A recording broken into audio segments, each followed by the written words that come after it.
Então, boa noite a todos. Nós vamos começar, meus irmãos, mais um estudo aqui na Fraternal, estudo de reforma íntima, com o livro Espírito e Vida, que são hoje número 58. A lição de hoje, meus irmãos, intitulada Melancolia. E olha que a gente vê uma lição dessa, um título desse, a gente fala, ai, que mensagem depressiva vem, né? E Joana foi assim muito generosa na mensagem da noite. Ela traz uma mensagem de muita esperança, de muita confiança, para que a gente possa de alguma forma lidar com essas questões e que a gente consiga superar as nossas dificuldades. Ela traz então o início de Gênesis de novo, capítulo 14, item 45. E nessa citação de Gênesis, meus irmãos, Joana diz assim: pululam em torno da terra os maus espíritos, em consequência da inferioridade moral dos seus habitantes. A ação malfazeja desses espíritos é parte integrante dos flagelos com que a humanidade se vê a braços nesse mundo. Joana traz uma colocação dessa num tema que ela vai falar sobre melancolia. Isso faz a gente pensar da ação desses espíritos sobre o nosso psiquismo. O que ela quer nesse momento, quando ela evoca, antes de desenvolver a lição, esse parágrafo da Gênese é para que sejamos vigilantes, cuidadosos com isso que nos envolve o coração. Meus irmãos, o próprio Evangelho, no capítulo 5, fala sobre melancolia. É algo que a gente não pode desconsiderar. O número de suicídios está alarmante. A quantidade de pessoas que precisam utilizar de medicamentos para se manter em condições de vida ativa, de relação com as suas emoções, lidando aí com seus medos, com as suas fragilidades, também é muito intensa. Isso todos nós sabemos, né? O Brasil é um país com um número expressivo de suicídios. E se antes pegava uma faixa etária entre os 24 e 30 anos, hoje já está envolvendo adolescentes, jovens ainda, né, que estão começando ali a experimentar as primeiras emoções, os primeiros sentimentos da vida e estão envolvidos com esse sentimento de tristeza. Porque nasce, meus irmãos, nesse pequeno desgosto. É algo muito sutil que acontece com todos nós. No Evangelho, a lição inicia, vocês com certeza já leram, no Evangelho vem o início do item, fala assim, sabeis por que uma tristeza vos invade o coração? Nos faz sentir a vida amarga? É uma pergunta para a gente. É uma pergunta de quem sabe que isso acontece. Não pergunta para a gente assim, você sente uma tristeza que de vez em quando te faz sentir a vida amarga? Não, a pergunta não é essa. Sabeis por quê? Uma tristeza vos invade o coração e vos faz achar a vida amarga. Está perguntando para a gente a causa disso. Se a gente sabe a causa disso. mas é um fato que isso acontece. Estamos nós inseridos num planeta de provas e de expiações, não é, meus irmãos? Numa escala de evolução, onde todos nós ainda nos encontramos marcados por sentimentos ainda não resolvidos, por dores não tratadas, por feridas abertas no nosso coração, ou seja, são doenças da alma. Mas por que isso acontece? A gente não fica o tempo todo nessa tristeza. E você pode falar para mim assim, não, Cátia, mas eu conheço gente que fica o tempo todo nessa tristeza. Sim, há casos gravíssimos, patológicos, sérios, de total apatia ante a vida. Mas em linhas gerais, a gente tem momentos de altos e baixos, né? Tem dias em que a gente realmente não quer conversar com ninguém. Se a gente pudesse, a gente não iria trabalhar, a gente não sairia de casa. Uma sensação de mal-estar, de dor no corpo, como se estivéssemos com sintomas gripais, né? E a gente é tocado disso de uma forma que a gente às vezes nem percebe que está se deixando levar, porque na grande maioria das vezes, nessas condições citadas pelo Evangelho, que Joana vai trabalhar conosco aqui, a gente não sabe por quê. Por que está triste?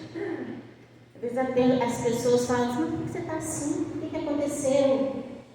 E a gente é capaz de dizer assim, não sei, troço esquisito, um aperto no coração, um negócio estranho, sei lá. A gente costuma colocar as coisas dessa forma. E isso é fato.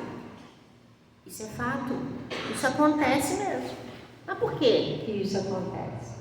Por que nós somos tomados disso? Porque é diferente, gente. É diferente, por exemplo, se a gente perde um ente querido. A gente não vai ficar sorrindo, mesmo sendo espírita. A gente entende, né, que a vida continua, não é? A gente sabe disso tudo, que a morte é só a morte do corpo físico, mas a gente tem a perda daquela pessoa. Então houve uma causa, uma razão, para naquele dia a gente estar mais amuado, mais quietinho, mais fechado. E às vezes isso perdura por uns dias, né? Quando você toma pé, por exemplo, de que seu corpo está acometido de uma grave doença. Isso também abala as nossas estruturas, não é? Isso deixa a gente mexido. Até a mente da gente se reorganizar para pensar como que a gente vai lidar com essa doença, né? O que pode vir disso e o que a vida está nos pedindo nesse momento. Isso também, né, faz sentido. Quando uma pessoa que a gente ama e a gente vê que essa pessoa está envolvida em situações que estão prejudicando a ela própria, que escolheu caminhos errados, que as consequências serão dolorosas, a gente também sofre. Não é disso que está falando o Evangelho. Não é disso que está falando o Evangelho. Não é isso que Joana de Ângeles traz hoje para a gente. Então existem tristezas que são possíveis e entendidas por nós no cotidiano. E a gente tem que entender que quando a gente fala de tristeza, quando a gente fala de sentimentos assim como raiva, medo, a gente não tem que pensar nisso como uma coisa ruim. Porque sentimento é sentimento. Não existe sentimento bom, sentimento ruim. Porque todo esse processo de autoeducação perpassa por nós experimentarmos as diversas emoções e sentimentos e, a partir daí, cristalizar coisas boas. Então, até a gente poder estar num nível de felicidade plena, de satisfação plena, é necessário que a gente viva a insatisfação. É importante que a gente viva a tristeza. Faz parte desse processo. Então não existe o sentimento ruim. Sentimento é sentimento. E se ele vem até nós, tem uma razão de ser nessa nossa história de espíritos imortais. Então por que diante de tais situações eu entro num estado de extrema euforia? Por que em outras situações o sentimento que chega para mim é de descontentamento? Pode ser de raiva, de ódio. Por que certas coisas me inspiram medo? Por que outras coisas resgatam de mim sentimentos de compaixão, de solidariedade, de alegria, de fé? Nós somos espíritos nesse processo de construção de nós próprios, e tramitar entre esses sentimentos é muito natural. É muito natural. Então a vida vai trazer para a gente experiências aqui e ali que vão suscitar em todos nós certo tipo de sentimento, consequentemente, reações. O que o Evangelho está trazendo para nós é essa vaga tristeza que surge e a gente não sabe de onde vem, ou seja, não teve uma situação no nosso dia a dia que causou isso, mas de certo modo é tão forte, tão intenso, tão verdadeiro, que a gente realmente perde o gosto de viver. A gente vai ficando numa tristeza, num marasmo. Então no Evangelho, a colocação dos benfeitores espirituais que nos esclarecem, colocam que nesse dado momento estamos todos nós inseridos numa vida física. O corpo físico, apesar de ser para nós bênção em nossas vidas, porque é pelo corpo que a gente se movimenta, que a gente está ativo na vida física, né? O estar nesse corpo diz para nós que nós ainda precisamos viver essas angústias da vida física. E a vida física, ela não é fácil para nenhum de nós. Num planeta como o nosso, de provas e expiações, não é. A gente tem situações que estamos sendo testados para ver até onde vai a nossa capacidade de discernir e de fazer melhores escolhas. Existem situações que nós estamos espiando, ou seja, na cota do acerto de contas dos males que fizemos, na maioria deles contra nós próprios. Então não são situações fáceis de serem vividas. A gente olha a constituição familiar, que nos coloca junto dos espíritos com os quais nós temos que conviver, mas que pode ser ali um espaço de convívio de extremo conflito. Há lares formados por grupos de espíritos contrários entre si e que tornam a vida familiar um tormento. Há lares em que a formação, a constituição familiar traz as marcas de delitos de outras tantas vidas no passado, exigindo às vezes de pais uma atitude de renúncia, de compreensão acima do seu próprio limite, para conviver e entender as ações e reações de seus filhos. Quantas uniões familiares são marcadas no início pelo intenso amor e depois cravadas pelo desentendimento, pelo antagonismo, que gera discórdia, e que às vezes culmina na separação do casal, quando não em crimes passionais. A vida é marcada, então, por uma série de situações das quais nós estamos inseridos num processo de reabilitação, de transformação, de mudança, de busca interior.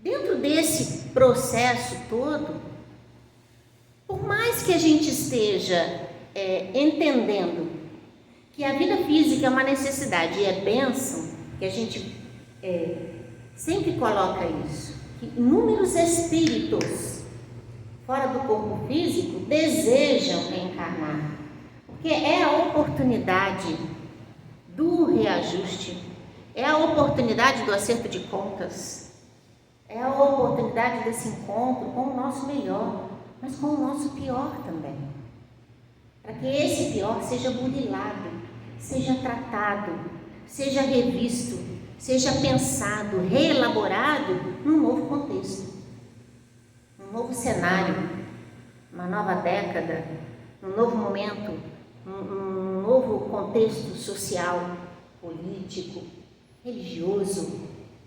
Olha quanta coisa se modifica, mas o espírito somos nós. O espírito da última encarnação e nessa é o mesmo. As dores que travamos, as lutas que travamos e que não ficaram resolvidas, as amarguras, as insatisfações, os incômodos, continuam conosco. Como se fosse a mala que a gente leva para uma viagem que a gente vai fazer. Ali está os nossos pertences emocionais, psíquicos, espirituais. Quanto mais nós avançarmos em moralidade, menos penosa se torna essas experiências no corpo físico. Como nós somos espíritos criados por Deus, há em nós essa energia originária da perfeição, do bem, do amor, e nós somos herdeiros disso, como herdamos dos nossos pais as semelhanças físicas, herdamos de Deus essa bondade gravada, marcada no nosso coração. Então, intimamente, todos nós, sem exceção, desejamos a felicidade. Se perguntar pra gente assim, mas você gosta de ficar aí nessa vida que você vive, desse jeito ali, tendo aí do seu lado essas pessoas, tendo a sua rotina desse jeito, ou se a gente pudesse pensar assim, não, mas eu poderia ter um outro momento, né, um outro cenário na minha vida, de mais paz, de mais equilíbrio, pergunta pra gente. Intimamente a gente vai dizer, não, eu queria ter paz. Pergunta aqui, quem quer ter paz? Todos nós vamos levantar a mão. A gente quer ter paz. A gente não quer perder noite de sono, preocupado com o dia seguinte. A gente não quer ficar amargurando, tristeza, pela palavra que o outro endereçou até nós, pelo gesto do outro, pelo comportamento do outro, que nos atingiu de certo modo. A gente não gostaria de estar, às vezes, ao lado daquela pessoa difícil que compartilha com a gente, às vezes, a mesma mesa de trabalho. Mas é preciso, e isso a gente entende, a maturidade nos faz perceber isso, que é preciso, enquanto a gente está aqui no corpo físico, é preciso que nós busquemos a paz que nos é possível nas relações que estão para nós. Porque o meu círculo de amizade e de afetos são aqueles que fazem parte da minha história. E cada um de nós aqui presentes temos esse grupo que fazem parte do nosso mundo físico. Mas e o mundo espiritual? aqueles que fazem parte do nosso entorno espiritual. Joana começa dizendo o quê? Que a Terra, está envolvida por espíritos de ordem inferior. Por que eles estão próximos à Terra? Porque eles encontram na humanidade terrena a sintonia de pensamentos, de intenções, de desejos, de vontade e principalmente comportamento. Então eles se achegam, como nós que estamos no corpo físico, eles que estão fora do corpo físico também trazem suas dores espirituais, suas mágoas, seus ressentimentos e às vezes a experiência, por exemplo, que eu tenha vivido numa encarnação passada, que esteja tão marcado no meu psiquismo, pode ter sido uma situação semelhante, vivida por um outro irmão, igual nunca uma experiência vivida por alguém é igual ao outro, mas semelhante, dores parecidas, pensamentos parecidos. Então, como a gente faz aqui na Terra as amizades por afinidades, eles também se aproximam de nós por esta afinidade. Qual é, então, a situação da presença deles nas nossas vidas? Cria-se um elo de intercâmbio tão grande, de dores compartilhadas, mesmo que a gente nem se dê conta disso, que aquilo que a gente carrega parece ter um peso muito maior do que é, porque nós estamos carregando a nossa dor e a dor dele. Olha como que isso é sutil. Como que isso é sutil. Mas acontece de fato. Acontece de fato, meus irmãos. Daí a necessidade de estarmos com a vigilância redobrada. Bom, a gente pode então se perguntar, mas Kátia, tudo bem, a gente está aqui preso num corpo físico, essa experiência da vida física, ela não é simples, ela não é fácil, ela nos faz tocar em feridas ainda não tratadas, em sentimentos ainda não bem elaborados, nos faz estar diante daquele que nos feriu de alguma forma, ou diante daquele a quem a gente muito prejudicou e que hoje cobra da gente uma cota de amor que a gente às vezes nem tem jeito para dar. A vida, ela vem nesse cenário. Então vocês podem falar, mas isso a gente entende, Kátia, como a gente quer sempre a felicidade, como a gente deseja o bem, como a gente entende essa energia positiva na nossa estrutura. É natural que em um dado momento ou outro a gente se incomode com a vida que a gente tem. A gente se desgaste diante dessa vida, com a sensação de que a gente faz e nada melhora, nada modifica. Mas veja que isso são as nossas sensações, oriundas disso, daquilo que a gente queria de fato em termos de vida, daquilo que a gente queria estar experimentando de fato na nossa existência e da vida que realmente a gente tem, do percurso que nos é possível percorrer.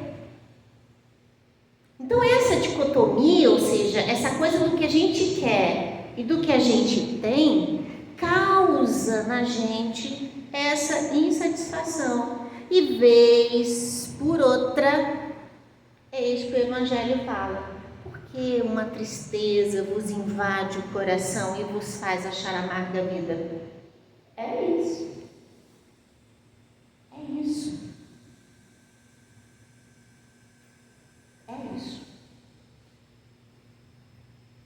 Poderíamos dizer que isso é resultante, como Joana fala muito, Joana fala isso demais, que isso é resultante de um estado de rebeldia nosso ante a vida. E a gente já conversou sobre isso aqui em outras lições. A gente não entende às vezes que isso é um estado de rebeldia ante a vida. Porque a reencarnação, ela é preparada para nós, nessa estrutura de mudança e de melhoramento. Ninguém reencarna senão para progredir moralmente. O ensejo é esse. O planejamento é para isso. Quando a gente volta com esse desejo de acertar. E como Jesus falou que não dá fardo maior do que o que a gente pode carregar, a gente entende que a vida, ela se apresenta para a gente na medida certa.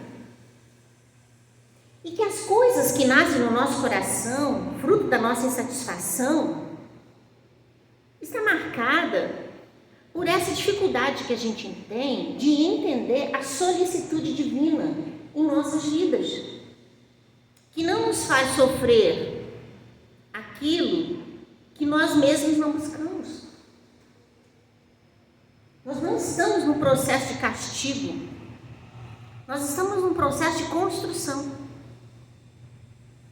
Há pessoas que passam pela vida vivendo dificuldades inúmeras, mas estão sempre confiantes e esperançosos. Não tem gente assim? Não tem gente? Tem sim. Tem gente que passa a dificuldade aqui, quando pensa que está ajeitando, daqui a pouco vem outro negócio, quando você pensa que está melhorando aquilo. Não é? Tem processos que são assim, e a pessoa está sempre ali. Não, vamos que vamos, né? O dia de amanhã vai ser melhor, sempre com sentimento de gratidão a Deus por aquilo que chegou, por aquilo que aconteceu, e vamos que vamos. Mas tem outros que não. Tem outros que é um leve toque da vida, se sente muito fragilizado. É como se fossem aquelas plantinhas que a gente chama de sensitivas. Eu, quando era criança, gostava muito disso, do caminho da minha casa até a escola. A mamãe me levava, tinha um monte. Eu ia andando, assim, a mãe me puxando e eu passando o pezinho nelas. À medida que eu passava, elas fechavam, né? Que é um sistema de proteção delas. Porque quando a gente encosta nas folhinhas, elas tentam guardar água, para que elas não fiquem ali sem a água que necessita. Aí elas se fecham, protegendo ali o caule com essa aguinha que elas precisam. Mas há pessoas que são assim, que qualquer leve esbarrão da vida fica assim, se fecha, não encontra mais alegria, não encontra mais esperança. Acontece que, só para a gente fazer um parênteses e pensar, na maioria das vezes essas pessoas acabam ficando muito sozinhas mesmo. Porque os que estão à volta tentam de alguma forma tirar a pessoa daquele estado de tristeza e de apatia. E tenta de algum jeito incentivar, motivar, mostrar, mas a gente consegue fazer isso pelo outro?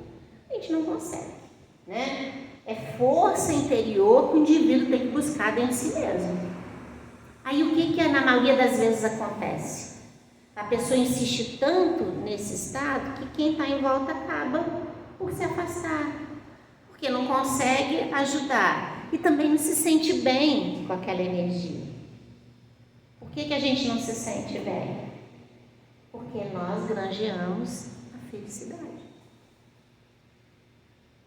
Então essas pessoas acabam mesmo muito sozinhas. Muito sozinhas. Então é um estado psíquico sério, gravíssimo. Gravíssimo. Joana de Ângeles, essa lição toda de muita esperança, mas eu vou ler somente o primeiro parágrafo dela. Que Joana diz assim, olha como é que ela começa. Ela pega aquela parte da Gênese e começa com a seguinte frase, olha: expulsa a melancolia da tua alma. Olha como é que ela é direta. É como se ela estivesse falando assim, como se um pai, uma mãe estivesse falando para a criança assim: olha, não pisem não, você vai se machucar, sai daí. É como se ela estivesse falando assim: corre disso, tira isso, arranca isso, expulsa isso da tua alma. Quando ela faz isso, ela traz o nosso entendimento para uma doença da alma. Da alma. A gente pensa assim: isso é da minha cabeça. Não, é do ser imortal. Essa tristeza, essa apatia, essa coisa forte é do ser imortal. Aí ela fala: expulsa isso. Olha, vou reler. Expulsa a melancolia da tua alma. Essa hóspede teimosa que te envolve nas mil amarguras, segredando desânimo e desassossego. Ela começa essa mensagem assim. Depois ela vem na mensagem toda relatando essa dificuldade que a gente tem ante a vida física que a gente tem e aquilo que a gente deseja. Só que o nosso pensamento infantil, imaturo, natural de espíritos ainda em processo de evolução, a gente não entende que para a gente atingir esse equilíbrio, essa paz interior, a gente precisa de conformidade com a vida que a gente tem, fazer melhores escolhas, pensar melhor sobre os nossos sentimentos, recobrar aquilo que a gente está vivendo, está sentindo e buscar ajuda terapêutica se for necessária, buscar ajuda divina no nosso local de fé, nos resguardar na oração, essas coisas. É preciso, meus irmãos, conforme Joana nos orienta, deixar isso para fora.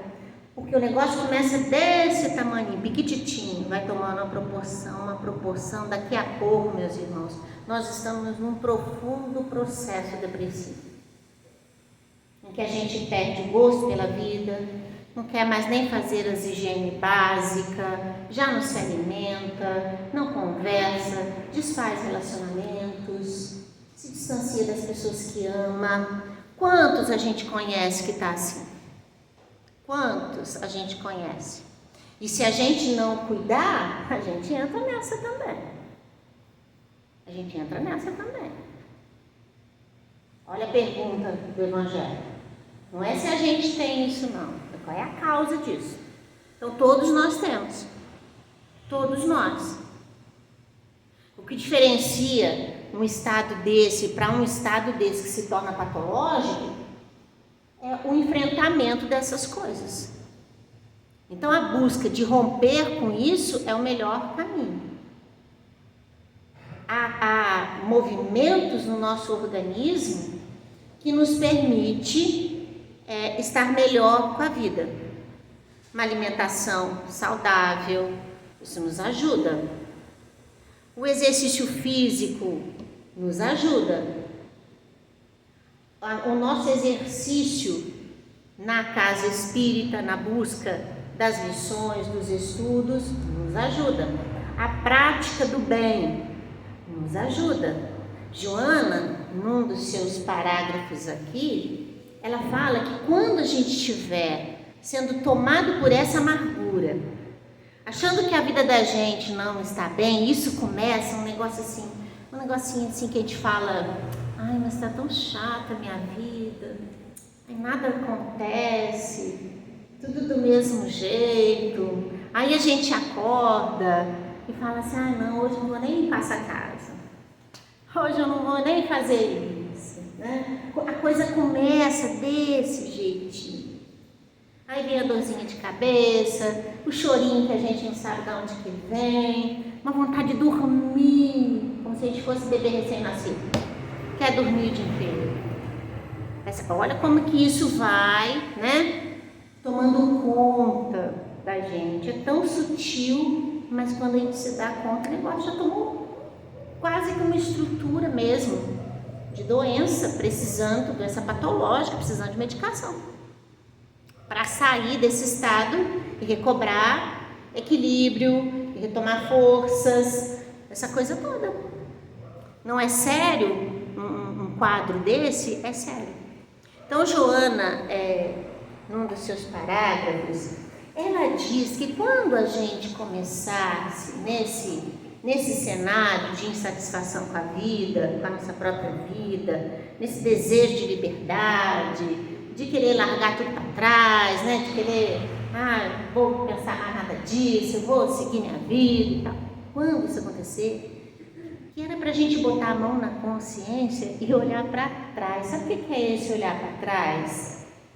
Ela está querendo que a gente perceba que nós, com tudo que a gente tem, até com os nossos problemas, nós deveríamos ser gratos a Deus.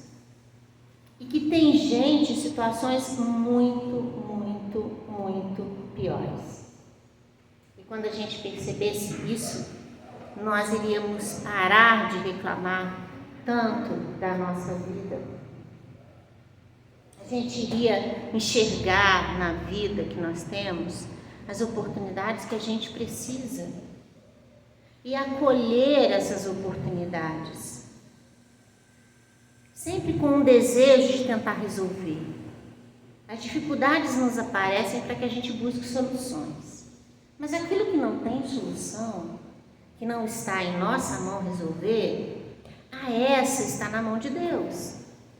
E nos compete resignação, porque a gente não tem o total entendimento do porquê que a gente está vivendo isso. Mas se estamos vivendo, alguma razão tem. E essa confiança em Deus a gente precisa ter. Senão a gente se perde na vida. A gente se perde de nós próprios. Então a Joana fala isso, olha para trás. Lembra que a gente, em outras lições dela, ela falou que a gente está sempre num espaço em que tem pessoas melhores, em condições melhores do que a nossa, e existirão pessoas em condições piores do que a nossa. Sempre, né? E esse, por sua vez, tem alguém em situação pior do que ele, e assim por diante. De modo que sempre seria possível estender a mão para um lado ou para o outro. De um lado, para pedir ajuda, e de outro, para ofertar essa ajuda. Então, quando Joana coloca isso para a gente percebe que todos nós lidamos com essas dificuldades. Que aquele que mais tem condições psíquicas, emocionais, compreensão, deve ceder em favor do outro, que precisa mais. E se a coisa está nos sufocando, se a gente realmente não está dando conta, é preciso buscar ajuda, é preciso estender a mão para aqueles que vão nos ajudar.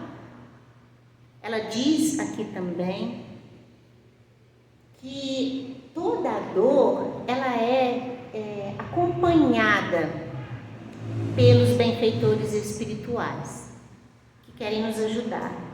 Então, nenhum de nós estaria sozinho. Sempre estaríamos sob a tutela daqueles que assumiram o compromisso de nos ajudar. Por outro lado, à medida em que a gente insiste nesse psiquismo, a gente traz para perto de nós essas companhias que a gente já falou aqui. Desses irmãos que encontram na nossa dor semelhança com as dores deles. E aí a pergunta é, nós somos responsáveis por essa presença junto de nós. Não somos? Veja bem, se a gente, por esses momentos nossos, se a gente atrai para perto de nós espíritos em sofrimento, quando a gente conseguir sair desse estado, quem também será beneficiado? Esses irmãos. E a espiritualidade se utiliza desse mecanismo para ajudar uns e outros. O que acontece numa reunião de desobsessão? Se não é isso? O desconforto chega, o incômodo chega, as dificuldades chegam a gente busca ajuda. A casa entende que é uma situação para uma reunião mediúnica, para um trabalho de apoio mediúnico, para uma reunião de desobsessão. Aí a gente vai lá, na busca do quê? Do nosso bem-estar. Porque todos nós queremos o quê? Ser feliz, não é? Então a gente está sempre buscando isso aí. Só que quando a gente chega lá e que a gente recebe o passe, que a gente sai daqui reconfortado, quem também se beneficia disso? Esses irmãos que estão à nossa volta. Então a espiritualidade não perde tempo. Não perde tempo. Aproveita da nossa solicitude para ajudar esses que estão à nossa volta. Esse seria para nós mais um motivo da gente tentar ser forte diante dessas coisas. Sentiu que isso está chegando, busca ajuda espiritual. Porque a gente vai ficar bem, mas a gente também vai ajudar tantos outros irmãos que serão atendidos nas suas dores, nos seus sofrimentos. Porque a gente sofre, os outros sofrem, é assim que a gente vai, até a gente conseguir se libertar de todas essas situações que estão aqui, ó, gravadas no nosso psiquismo. É uma mensagem linda essa, porque ela nos coloca diante de coisas que a gente lida na nossa vida. Dessa sensação, às vezes, de cansaço que a gente tem diante da vida. E a vida pede vigor da gente. Cada dia é um novo dia e ele deve ser vivido intensamente. A gente deve aproveitar todas as oportunidades que essa vida traz. E a gente às vezes passa meses empurrando com a barriga a nossa vida, reclamando daqui, reclamando dali. A gente não constrói bases efetivas desse amor que nos liberta. Então a gente fica tramitando ali, ó, numa onda mental de insatisfação, que não vai nos levar a lugar nenhum e vai fazer com que a gente fique ali marcando um passo numa energia que rouba o melhor de nós. Então é preciso pensar sobre isso. Joana faz um convite para que a gente pense sobre isso, entendendo as causas, entendendo as razões, e isso nos ajuda a identificar. Mas assertivamente é preciso trabalhar em nosso benefício, para que a gente possa se libertar e estar aberto para a vida. Tanta coisa ainda para a gente viver, tanta coisa para a gente sonhar, tanta coisa para a gente acreditar. Preciso tirar de dentro do nosso coração essa tristeza que nos impede de enxergar a vida com tudo que ela tem de bom, com todas as oportunidades que a gente tem. A gente é que fica amargurando isso. A vida está sempre aí, ó. O sol desponta para mim, para você, todo dia. Agora, a forma como a gente vai perceber esse sol, a forma como a gente vai aproveitar dessa energia é de cada um. Então, o convite é de libertação. Não da libertação pela revolta, pela insatisfação, mas pela sabedoria, pelo entendimento. Isso é muito bacana, não é? E aí hoje eu acho que cabe uma musiquinha. Cabe. E é uma música que ela tem muito com essa lição. Ela chama Quando. E essa música fala disso. Fala direitinho dessa mensagem da Joana. Eu não vou apagar a luz, porque senão a filmagem fica interrompida. Mas vamos fechar os olhinhos. Tenta ficar contido aí nos seus pensamentos. Busca Jesus nesse momento. Pensa nas coisas que tem te causado tristeza, abatimento. Conversa com Jesus. Ouça a letra dessa música tentando levar junto de você essa mensagem.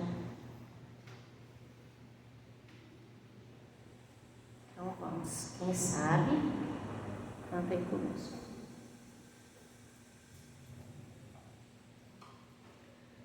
Quando a sombra da tristeza cobrir seus sonhos de ventura, quando você quiser chorar diante da taça da amargura, quando a dor bater a porta, ferindo bem fundo o coração, quando a esperança é morta e a vida amarga ilusão. Olhe para trás, veja quanta dor, súplicas de paz, clamando amor. Olhos sempre em trevas, mãos mendigam pão, bocas que não falam e risos sem razão. Deixe de chorar, volte a sorrir. Você é tão feliz, volte a cantar. Faça uma prece, seja grato a Deus. Ele sempre abençoa os filhos seus. Ele sempre abençoa os filhos seus. Meus irmãos, que o Mestre Jesus possa nos inspirar nessa lição belíssima, que a gente possa voltar aí para os nossos lares, renovados na fé, na esperança e na confiança em Jesus Cristo.